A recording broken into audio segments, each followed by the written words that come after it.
Assalamualaikum dan selamat malam. Saya Nur Masyita binti Muhammad, pelajar pengurusan kerja sosial. Mengucapkan ribuan terima kasih kepada Encik kerana sudi ditemu bual bagi menyelesaikan tugasan subjek komunikasi pengurusan kes kerja sosial. Okey, sebelum kita meneruskan temu bual ni, bolehkah Encik menceritakan serba sedikit tentang diri Encik? Contohnya sebagai nama, umur, semester berapa, subjek apa. Okey. Waalaikumsalam. Nama saya Siti Nur Azizah binti Muhammad. Pelajar dari UiTM Arau, Perlis. Sekarang merupakan semester 5 dalam bidang perniagaan dan perniagaan sumber manusia. Okey. Sebelum kita melanjutkan lagi, saya ingin menegaskan bahawa sesi ini saya akan merahsiakan segala maklumat dan apa yang Cik Azizah kongsikan bagi berpegang kepada prinsip etika kod kerahsiaan kerja sosial. Okey, bolehkah saya mula? Boleh. Okey. Seperti kita tahu sekarang kita sebagai pelajar yang telah menghadapi pembelajaran atas talian. Bagi Cik Azizah ni, pembelajaran atas talian ni seronok ke tidak? Kalau bagi pandangan saya lah,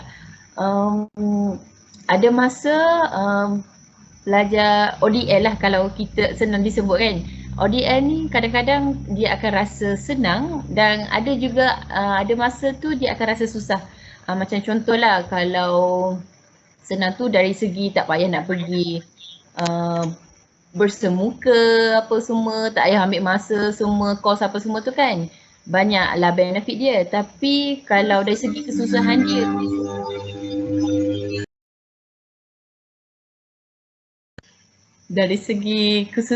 tu kan sekarang kan kita duduk, kalau bagi saya duduk kampung je, kiranya masalah lain tu lah punca utama ODL ni rasa macam susah sikit lah saya nak adapt apa semua.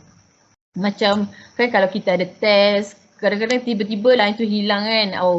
Dia macam rasa tertekan jugalah. Dari segi nak presentation apa semua tiba-tiba line tersekat-sekat apa semua. Tapi dengan kalau ODL ni kita duduk rumah je dengan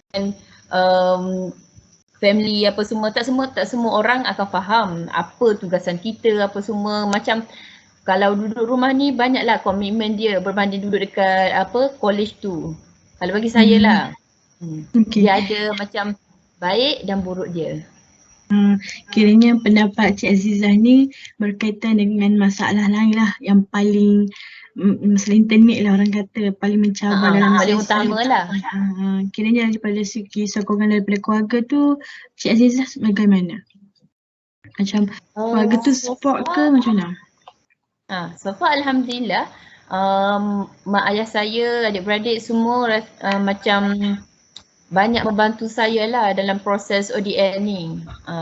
Kadang-kadang dia orang dari segi support dari segi mental apa semua, bagi sokongan yang bagus lah. Okey. Kalau Cik Azizah macam mana pula nak dapatkan pembelajaran asas salin ni secara berkesan? Macam mana Cik Azizah nak buat? Contohlah cara Cik Azizah nak fahami. Kan kita kan dalam macam menghadap laptop je kan. Macam mana Cik Azizah nak sesuaikan diri dengan perkara tu? Contoh Cik Azizah macam selalu salin nota atau selalu macam kalau tak faham tanya lecturer terus. Macam mana? Betul. Saya ada macam 3 cara, 3 atau 2 cara macam itulah. Yang pertama, saya akan print dulu nota yang lecturer bagi sebelum masuk kelas apa semua, print nota apa semua, lepas tu nanti lepas lecturer ajar apa semua, saya akan jot down apa yang lecturer kita ajar apa semua. Tapi pada masa yang sama, saya akan record juga video pembelajaran saya. Maksudnya saya record dekat laptop apa semua. kiranya at least lepas tu saya akan dengar balik macam apa yang saya belajar hari ni apa semua. Kalau saya tak faham juga, barulah saya tanya lecturer atau kawan sekelas saya lah. Kiranya itulah cara dan solusi Cik Azizah untuk membuat benda tu kan. Betul kan? Okay, macam kita tahu salah satu keberkesanan pembelajaran Australia ni kita perlukan 3 perkara kan. Seperti kita tahu macam kita perlukan tempat yang kondusif, rehat yang secukupnya dan motivasi. Okey, bagi Cik Azizah, Cik Azizah ni dapat tak penuhi 3 perkara tu untuk macam meningkatkan lagi semangat dalam pembelajaran Australia ni? Okey, kalau bagi saya tak semua benda tu memenuhi lah. Macam contoh keadaan yang kondusif. Memanglah kalau duduk kat rumah kan dengan suasana yang bising apa semua tu kadang-kadang tu tak berapa nak kondusif sangat lah kalau bagi saya tu. Tapi so far alhamdulillah sekarang ni saya boleh handle lagi lah. Lepas tu dari segi motivasi alhamdulillah saya masih boleh mengawal diri saya daripada tekanan yang teruk apa semua. Macam kadang-kadang kalau saya rasa penat sangat, kalau rasa stres sangat dengan assignment, dengan test apa semua tu, saya akan keluar sekejap dekat bilik apa semua, tak pun saya akan pergilah bersia-sia ke, tak pun saya akan keluar je rumah tengok suasana dekat rumah tu lah. At least benda tu akan bagi melegakan hati saya apa semua. Yang ketiga apa ya tadi? Rehat yang secukupnya. Encik dapat tak rehat yang secukupnya? Dari segi rehat secukupnya tu memang jaranglah nak dapat. Sebabnya kadang-kadang tu lecturer biasalah selalunya dia akan bagi kerja. Selalunya kalau dekat kelas kan, dekat kelas kita akan belajar sepanjang siang tu sahaja kan, betul tak? Kalau sepanjang ODL ni lah, dia lecturer kadang-kadang tu malam pun dia orang bagi tugas, esok dia orang nak minta apa semua tu, macam kadang-kadang tu rehat yang secukupnya tu memang tak dapat lah. Sebab nak siapkan assignment, esok nak hantar apa semua, rushing sangat-sangat. Okay. Kiranya Cik Azizah ni banyak macam tak dapat rehat yang secukupnya sebab masalah assignment lah, macam bukan daripada segi duduk dekat rumah tak dapat macam kena buat kerja rumah ke, kena buat something lain macam selain belajar. Kiranya Cik Azizah ni dapat lah tumpukan sepenuhnya dalam pembelajaran Cik Azizah ni. So far boleh tumpukan lagi lah. Okay. Macam kerja rumah tu biasalah buat sikit-sikit apa semua, tapi alhamdulillah kalau macam ibu saya dia faham lah tugas kita sebagai seorang pelajar, yang macam dia akan tolong apa-apa yang patut semua. Kalau tak sempat barulah saya akan buat apa semua. Macam tu lah. Okay.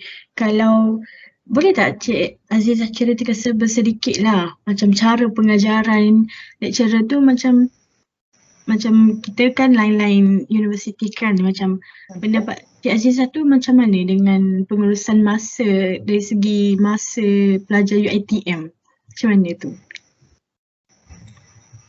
Masa yang macam mana tu maksudnya? Maksudnya macam range masa je ke macam mana?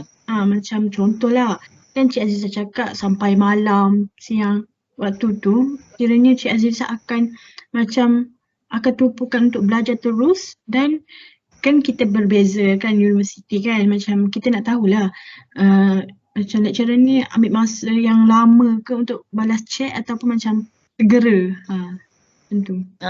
Okay. Tak semualah pensyarah yang bagi kerja on the spot apa semua nak minta terus kerja yang dia orang cakap tu. Tapi sesetengah pensyarah dia orang macam tak berapa faham, macam kalau ada kerja dia orang nak bagi, tak kisah malam ke apa, macam dia orang tak tunggu sampai pagi lah untuk bagi kerja tu, macam kelas biasa.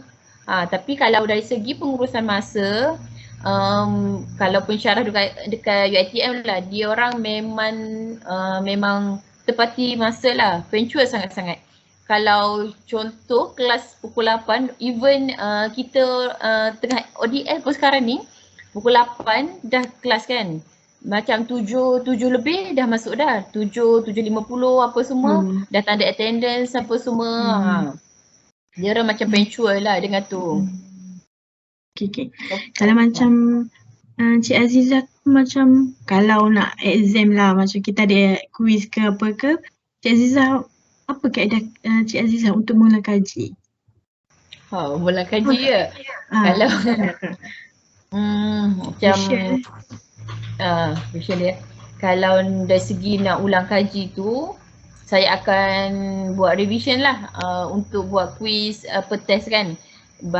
Baca balik nota yang saya print tu apa semua. Lepas tu macam kalau tak faham tanya kawan apa semua. Lepas tu kalau tak boleh juga kita orang akan bincang satu grup yang classmate saya lah. Kita orang akan WhatsApp, tak pun macam buat Google Meet apa semua yang tak faham tu, kita orang bincang sampailah cara dapat solution dia. Okay. Okay, seterusnya, Cik Azizah setuju ke tak macam pelajar di atas talian ni tidak menstreskan, tidak memberi tekanan yang banyak? Setuju atau tidak? Bagi saya tak. Bagi saya tak setujulah, tapi orang lain tak tahulah macam mana. Dia nak sebab juga ke just macam tu je. Okay, setengah tu je. Okay. Cik Azizah mungkin bolehlah cerita macam prefer waktu untuk buat mengulang kaji tu waktu pagi atau malam? Prefer nak ulang kaji tu? Kalau ulang kaji saya prefer malam lah. Okay. Cik Azizah duduk dekat rumah tu dengan ibu bapa sahaja ke dengan adik-beradik yang ramai? Macam mana tu? Ada mak ayah, lepas tu ada 2 orang adik. Kiranya Cik Azizah mampu lagi lah kiranya nak survive di pembelajaran atas talian ni. Betul. Okay, macam nak tahulah sedikit macam cabaran yang paling besar dalam hidup Cik Azizah ni dalam menghadapi pembelajaran atas talian ni. Apa cabaran yang paling macam memberi tekanan yang sangat berat? Cabaran yang paling berat sekejap ya. Cabaran itu memang mungkin dari kalau segi pensyarah ke, mungkin dari group mate yang tidak membantu langsung ke, macam mana? Okay, faham. Cabaran yang paling besar, saya perlu menghadap satu lecturer yang kalau boleh dikatakan terlalu tegas lah berbanding dengan lecturer lain. Tapi sebenarnya dia kalau kita kenal betul-betul dia sebenarnya okey dan macam ambil berat pasal student dia apa semua. Cuma cara dia kadang-kadang tu membuatkan ramai student takut dengan dia. Tapi alhamdulillah sekarang dah okey dah. Okay. Kalau macam Cik Azizah ni nak macam apa nak cakap, kalau kita kan face to face kan ada perbezaan dengan kita hanya menghadap laptop saja kan. Apa macam bagi Cik Azizah ni, apa perbezaan dia bila kita face to face dengan lecturer dengan belajar menghadap laptop saja? Dia sangat faham. Kalau bagi saya tu dia macam boring. Macam membosankan lah. Maksudnya kalau kita duduk dalam kelas, cara pembelajaran kita pun lain apa semua. Kita dapat kenal kawan-kawan, dapat tengok muka lecturer secara face to face tu kan. Macam kita boleh tahu keadaan dia orang tu macam mana, apa semua. Tapi kalau duduk dekat laptop je kadang-kadang tu kan, perasaan mengantuk ke apa semua tu adalah. Sebab kita kan duduk menghadap laptop je kadang-kadang dengan masalah lain lagi apa semua. Itulah. Okay, macam kan ada perbezaan lah kiranya kita face to face dengan menghadap laptop ni kan. Macam kalau face to face kita dapat rasa sendiri perasaan macam excited nak belajar. Bila kita duduk dekat laptop ni macam sekadar masuk kelas dan macam ambil kehadiran saja kan. Betul. Tu dia tak dengan kenyataan saya.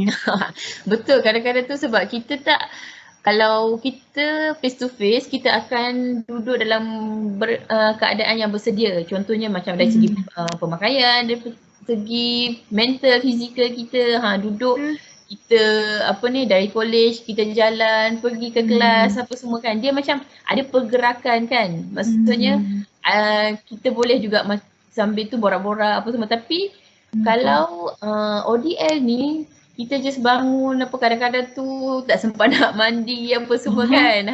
Kadang-kadang tu dalam keadaan mengantuk, malam buat assignment sampai 2-3 pagi apa semua. Masuk kelas, lepas tu kalau kadang-kadang tu lecturer ada setengah tu dia akan bagi take 5 sekejap macam untuk jalan ke apa semua kan. Tapi tak semua lecturer akan buat macam tu. Kalau ada tu macam pensyarah tu dia akan straight je belajar sampai habis masa. Sebab kebanyakan kalau sekarang kan saya dah semester 5. Semester 5 tu macam satu subjek 4 credit hour. So maksudnya satu hari tu satu subjek 2 jam saya kena hadap. Maksudnya takkanlah 2 jam tu dia cakap macam tu je. Betul tak? Kalau dekat kelas lain lah kan situasi dia tu. Okey. Seronok saya dengar Cik Azizah bercerita tentang pengalaman belajar nostalgia ni. Okey, disebabkan tak cukup masa dah sekarang, saya saya mengucapkan terima kasih kerana Cik Azizah sudi ditemu buat oleh saya. Okey, good luck Cik Azizah. Okay, good luck to you too. Bye-bye.